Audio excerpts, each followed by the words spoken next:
Hi everybody. This is Arsenic Cupcakes. Please ignore my hair right now. It's a mess. And the el-disturbo. Yo, And he just saw Sucker Punch for the first time. I did. She made me. It was worth it. I'm sorry. It wasn't as bad as I thought it would be. I think I kind of prefaced it to make it sound It's extra horrible. it's just it's on the verge of being dangerously stupid, is what it is. It's this complete mess of a plot and a point packaged in this hot topic writing style that young men and women might believe is appropriate or admirable in some way. I'm probably sounding way too pretentious. It's just, I don't know. It was just... It looked nice, but so do a lot of things these days. I had forgotten, because I saw it, like, when it came out, and I hadn't seen it for a while, and I kept bugging him, like, you should watch it, and then now I'm like, oh, that's right. I really had no interest to see this movie ever since I saw ads for it. Well, I wanted to see it, when it first came out, because I like girls blowing shit up. I do. It's that's just good. One of those things, and then I saw the movie.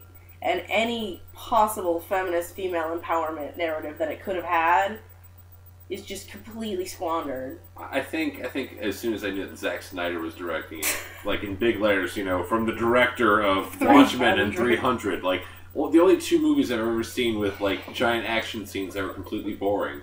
Again, well, like this one too now. This one too, yes. Zack Snyder is a master of making boring action sequences. They were fighting fucking orcs and dragons and robots and I was nearly falling steampunk asleep. Nazi zombies. Yeah.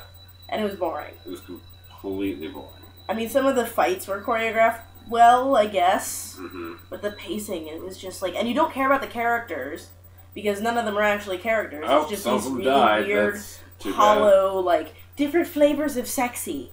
Mm-hmm. So I think that's part of it. If you cared about the characters and you cared that they were in danger, yes. Then you'd be like, oh, what's going to happen? But you just don't give a shit. No.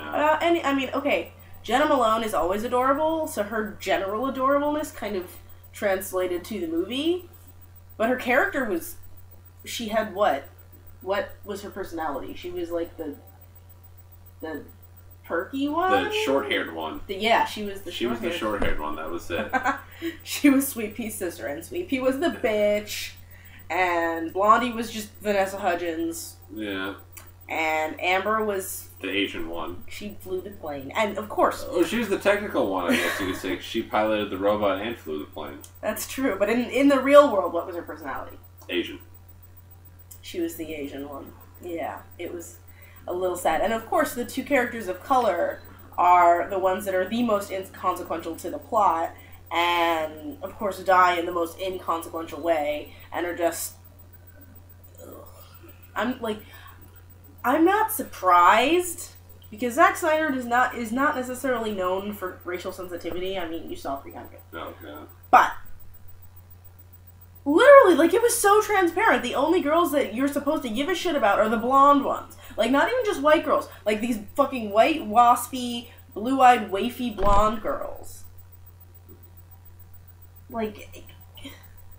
And our mainest is the whitest of all, with the blondest and whitest of hair and the bluest of eyes, and oh, she's so pure and virginal and shit. And schoolgirl outfits. And in pigtails and a schoolgirl, but she's 20, we promise. Mm-hmm.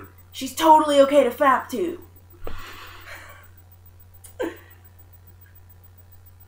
Fap to. Yes. Mm-hmm. That's all this movie is for, in theory, right? Big fat fest, yeah. A big, fappy video game with shitty music. I said many times during watching the movie, it would be fine if this were a video game. No offense to video games, but when a movie lacks plot, it is torn apart for that. When a video game has plot, it is triumph for it. There are plenty of games that don't have plot that are still fun. I think it would have been fun to play as a sexy babe, chopping up orcs and Nazi zombies and all that. And that I mean, chances are, if it was a video game, they would have cut out all the fucking brothel shit, all the fucking mental institution shit. Like, what the fuck was the point of all of that, even? I don't really understand. Yeah. Because it's like, okay, if you're gonna say, like, she's in this horrible situation, so she's gonna create her own fantasy world to get out of it, I buy that. But then why is her fantasy world just as shitty? And then the fantasy world that she gets to after that one, I mean, it's action-y, and that's cool, and, like, she's killing things. I guess that's empowering. But she's taking orders from a dude! An old white dude. What does that say? It my says, deeper, most inner even in my mind, I'm still answering to an old white man. I'm still not the master of my own destiny. Yeah. You know, except then I'm all of a sudden I'm the master of my own destiny, and I'm going to sacrifice myself and let myself get lobotomized so that the bitchy one can go free, because it's been her story all along! Oh, shit. Sorry I'm yawning right now during the video. It's just that movie almost put me to sleep. Which is a shame, because I need to go out drinking now. Well, you get to erase your memories of it. Exactly. Oh, thank goodness. Thank God for alcohol. Alright, well, on that note, I think I'm going to let this one go. And I owe him for making him watch this, but I'm going to go watch Buffy or something to make up for it. Good call. So we'll see you guys later. Later. Hope you enjoyed that.